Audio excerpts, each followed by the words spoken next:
प्रयागराज में देर रात लगभग 10:35 पर अतीक अहमद और उसके भाई अशरफ की मीडिया के कैमरों के सामने ही हत्या कर दी गई। गोली मारने वाले तीनों शूटर्स मीडियाकर्मी बनकर ही अतीक अहमद की बाइट लेने के बहाने उसके पास तक पहुंचे थे। हत्या करने के बाद तीनों ने ही सरेंडर कर दिया। तीनों शूटरों की पहचान बांदा के रहने वाले लवलेश तिवारी, हमीरपुर के सनी सिंह और कासगंज के अरुण के रूप में हुई है। लवलेश तिवारी के पिता यज्ञ तिवारी बस चलाते हैं और मां आशा देवी गृहिणी हैं। लवलेश के पिता यज्ञ तिवारी का कहना है कि वो स्कूल बस चलाते हैं और उनका लवलेश से कोई लेना देना नहीं है। वो कहाँ रहता है, क्या करता है, उन्हें कुछ नहीं मालूम। उन्होंने कहा कि उनका बेटा नशेड़ी है और शुरू से ही उनके लिए मुसीबतें खड़ी करता चला आ रहा है, इसलिए उन्होंने उससे नाता तोड़ लिया था। अतीक अहमद के मर्डर में उसका नाम आने के बाद स्कूल वालों ने भी उन्हें नौकरी से निकाल दिया है। पुलिस का कहना है कि लवलेश पर 3 मुकदमे दर्ज हैं। 2 केस बांदा कोतवाली में और 1 केस बांदा की ही चिल्ला कोतवाली में है।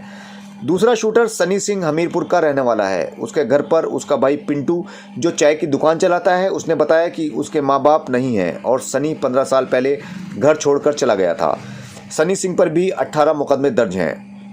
तीसरा शूटर अरुण मौर्य कासगंज के बखेला पुख्ता का रहने वाला है। इसके पिता हीरालाल की मौत हो चुकी है और जब वो 10 साल का था तभी से बदमाश बन गया और तभी घर से फरार चल रहा है। अतीक और अशरफ हत्याकांड से 3 दिनों पहले ही अतीक के बेटे असद का एनकाउंटर कर दिया गया था। उसके साथ ही साथ शूटर गुलाम को भी मार दिया गया था। ये दोनों उमेश पाल मर्डर केस में वांटेड थे और दोनों पर 5-5 लाख का इनाम था। आपको आगे बताएंगे कि उमेश पाल आखिर कौन था। उससे पहले आपको अतीक अहमद के बारे में बता देते हैं। दरअसल प्रयागराज से ही अपनी माफियागिरी और सियासी पारी शुरू करने वाला अतीक अहमद 17 साल की उम्र से ही अपराध करने लगा था। साल 1962 में तांगा चलाने वाले फिरोज अहमद के घर में एक लड़के का जन्म हुआ। उन्होंने उसका नाम अतीक रखा। एक तांगा चलाने वाला अपने परिवार को आखिर कितनी खुशियाँ दे सकता है, मगर फिर भी फिरोज ने जैसे तैसे पैसे जुटाकर अतीक को पढ़ाना चाहा, मगर वो 10वीं क्लास से आगे नहीं बढ़ पाया और पैसा कमाने के लिए उसने शॉर्टकट अपनाने शुरू कर दिए। लूट और अपराध जैसे उसके शौक बन गए थे। साल 1979 में अतीक अहमद पर पहली बार हत्या का केस दर्ज हुआ। इसी एरिया में एक और बदमाश हुआ करता था। उसका नाम था चांद बाबा। चांद बाबा का क्षेत्र में इतना रौब था कि रानी मंडी और चौक पुलिस भी उसके क्षेत्र में जाने से डरती थी। पुलिस और नेता चांद बाबा से छुटकारा पाना चाहते थे और इसी का फ़ायदा अतीक ने उठाया और पुलिस और नेताओं से अपनी नज़दीकियाँ बढ़ा लीं। अतीक का वजूद ऐसा था कि कोई भी उससे आंख मिलाकर बात नहीं कर पाता था। धीरे धीरे अतीक का वर्चस्व कायम होता चला गया। अतीक कई बार जेल गया, मगर अब उसकी समझ में आ चुका था कि अगर जेल जाने से बचना है तो राजनीति में आना पड़ेगा। इसी के चलते अतीक अहमद ने 1989 में चुनाव लड़ने का फैसला किया, मगर किसी पार्टी ने उसे टिकट नहीं दिया, जिसके बाद उसने निर्दलीय चुनाव लड़ा और कांग्रेस के गोपाल दास यादव को 8102 वोटों से हराकर विधायक की सीट कब्जा ली। विधायकी की आड़ में वो माफिया भी बना रहा और अपने भाई अशरफ को भी अपने साथ काम पर लगा लिया।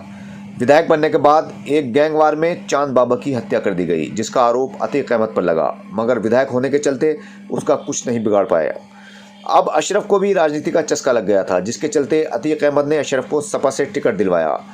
कभी अतीक की टीम का हिस्सा रहे राजूपाल बसपा में शामिल हो गए और मायावती ने उन्हें टिकट दे दिया। दोनों के बीच मूंछ का मुकाबला हुआ और राजपाल ने अशरफ को 4000 वोटों से हरा दिया। राजपाल विधायक बन गए और 25 जनवरी 2005 को राजपाल अपनी गाड़ी से जा रहे थे और गाड़ी खुद ही ड्राइव कर रहे थे। पीछे वाली सीट पर संदीप यादव और देवीलाल बैठे हुए थे। इनका काफिला सुलेमान सराय के जीटी रोड पर था। तभी एक गाड़ी ने ओवरटेक करके इनकी कार को रोका और उसमें से 5 हमलावर उतरे और ताबड़तोड़ फायरिंग शुरू कर दी।